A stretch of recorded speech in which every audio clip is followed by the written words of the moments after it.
सीता माता के बारे में 10 रहस्य महिलाओं को जानना जरूरी।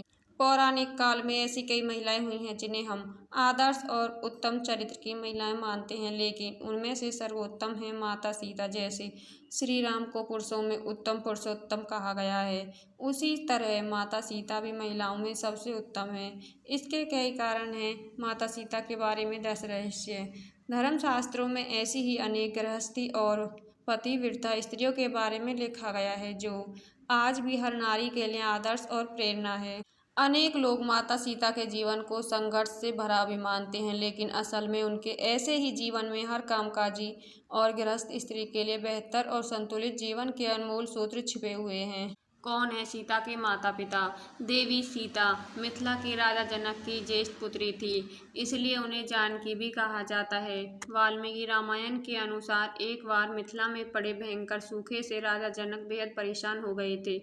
तब इस समस्या से छुटकारा पाने के लिए उन्हें एक ऋषि ने यज्ञ करने और धरती पर हल चलाने का सुझाव दिया। उस ऋषि के सुझाव पर राजा जनक ने यज्ञ करवाया और उसके बाद राजा जनक धरती जोतने लगे। तभी उन्हें धरती में से सोने की डालियों में मट्टी में लिपटी हुई एक सुंदर कन्या मिली।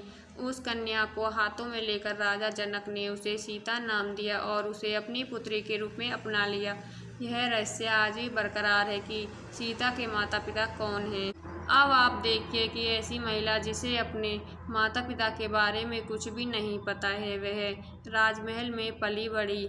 इस देश में ऐसी कई बालिकाएं हैं जिन्हें उनके माता पिता मंदिर की देहली, अस्पताल के बाहर या कचरे के ढेर पर छोड़कर चले गए हैं। ऐसी बालिकाओं को अनाथ आश्रम में जगह मिलती है या भाग्यवश वे किसी अच्छे घर की बेटी बन जाती हैं, लेकिन सैकड़ों ऐसी भी हैं जो कि सड़क पर अकेली ही भटक रही हैं। उन सभी महिलाओं को माता सीता की ओर देखना चाहिए और हौसला रखना चाहिए।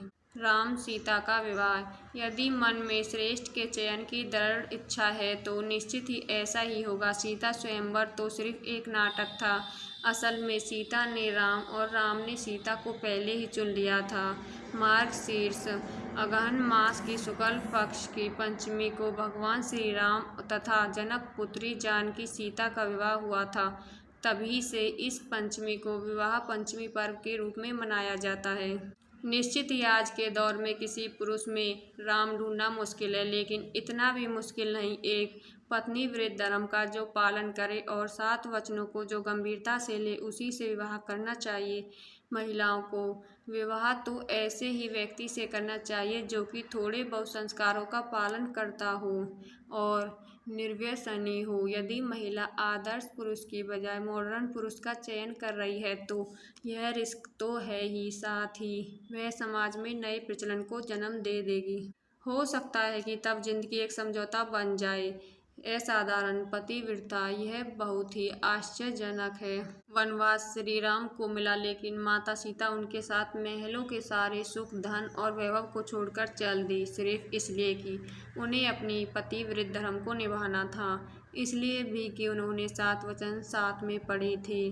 उस काल में वन बहुत ही भयानक हुआ करता था, वहाँ रहना भी बहुत कठिन था, लेकिन माता सीता ने राम के साथ ही रहना स्वीकार किया।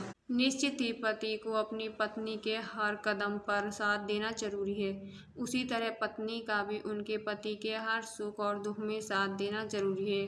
कोई महिला यदि अपने पति के दुख में दुखी और सुख में सुखी नहीं होती है तो उसे सोचना चाहिए कि वह क्या है। आदर्श और उत्तम दाम्पत्य जीवन शिव पार्वती राम सीता की तरह ही हो सकता है। सिर्फ गृहिणी नहीं, कामकाजी भी। माता सीता सिर्फ गृहिणी ही नहीं थी, अर्थात घर में रहकर रोटी बनाना और घर के ही कामकाज देखना। वे प्रभु श्री राम के हर कार्य में हाथ बटाती थी। इस तरह वे एक कामकाज महिला भी थी। श्री राम जहाँ रुकते थे वहाँ वे 3 लोगों के रहने के लिए एक कुटिया बनाते, खुद के कपड़े बनाते, जलाने की लकड़ियाँ इकट्ठी करते और खाने के लिए कंदमूल तोड़ते थे।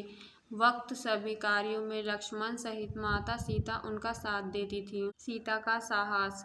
माता सीता का जब रावण ने अपहरण कर लिया तो उन्हें अशोक वाटिका में रखा। तब इन कठिन परिस्थिति में उन्होंने शील, सहनशीलता, साहस और धर्म का पालन किया। इस दौरान रावण ने उन्हें साम, दाम, दंड और विविध तरह की नीति से अपनी ओर झुकाने का प्रयास किया, लेकिन माता सीता नहीं झुकी, क्योंकि उनको रावण की ताकत और वैभव के आगे अपने पति श्री राम और उनकी शक्ति के प्रति पूरा विश्वास था। लंकाधिपति रावण ने अपहरण करके 2 वर्ष तक माता सीता को अपनी कैद में रखा था। इस कैद में माता सीता एक वाटिका की गुफा में राक्षसनियों के पहरे में रहती थी। सीता का विश्वास।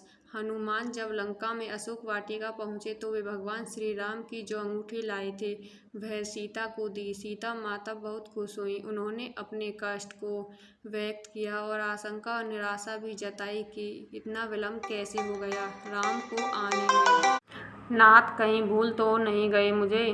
सीता के मन की ऐसी स्थिति जानकर हनुमान ने कहा कि राम को आने में थोड़ा विलंब हो गया है। माता, यदि आपको लग रहा है कि वो समुद्र पार कर पाएंगे या नहीं, तो मैं आज ही आपको लेकर राम जी के पास चलता हूँ। हनुमान जी ने उन्हें अपनी शक्ति का भरोसा और परिचय दिया। सीता हनुमान जी की शक्ति को देखकर आश्वस्त हो गई और समझ गई कि यह वानर तत्क्षण ही मुझे राम के पास ले जा सकता है। इसके बाद ही सीता जी ने कहा कि राम के प्रति मेरा जो समर्पण है, जो संपूर्ण त्याग है, मेरा पतिव्रता का धर्म है, उसको ध्यान में रखकर मैं राम के अतिरिक्त किसी अन्य का स्पर्श नहीं कर सकती।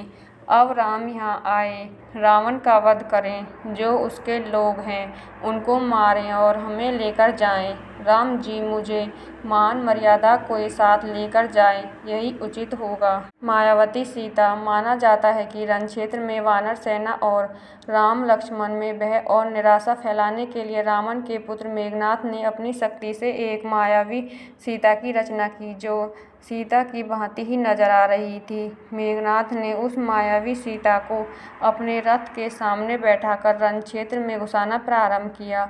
वानरों ने उसे सीता समझकर प्रहार नहीं किया। बाद में मेघनाद ने मायावी सीता के बालों को पकड़कर खींचा और सभी के सामने उसने उसके 2 टुकड़े कर दिए। यह दृश्य देखकर वानर सेना में निराशा फैल गई।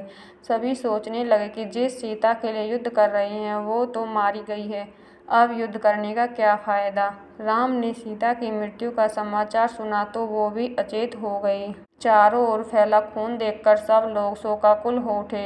यह देखकर मेघनाद निकुलिबिला देवी के स्थान पर जाकर हवन करने लगा। जब राम की चेतना लौटी तो लक्ष्मण और हनुमान ने उन्हें अनेक प्रकार से समझाया और विभीषण ने कहा कि रावण कभी भी सीता को मारने की आज्ञा नहीं दे सकता। यह निश्चय ही मेघनाद की माया का प्रदर्शन है, आप निश्चित रहिए। बाद में कुछ दिन युद्ध और चला और अंततः रावण मारा गया। सीता की अग्नि परीक्षा। सीता ने अग्नि परीक्षा दी थी या नहीं दी थी, यह सवाल अभी भी बना हुआ है। यह भी कहा जाता है कि उन्होंने अग्नि परीक्षा दी थी, लेकिन राम ने सीता का त्याग नहीं किया था। जिस सीता के बिना राम एक पल भी रह नहीं सकते और जिसके लिए उन्होंने सबसे बड़ा युद्ध किया, उसे वो किसी व्यक्ति और समाज के कहने पर क्या छोड़ सकते हैं। राम जब सीता को रावण के पास से छुड़वाकर अयोध्या ले आए तो उनके राज्याभिषेक के कुछ समय बाद मंत्रियों और दुर्मुख नाम एक गुप्तचर के मुंह से राम ने जाना कि प्रजाजन सीता की पवित्रता के विषय में संदेह कर रहे हैं, अतः सीता और राम को लेकर अनेक मनमानी बातें बनाई जा रही हैं। उस वक्त सीता गर्भवती थी।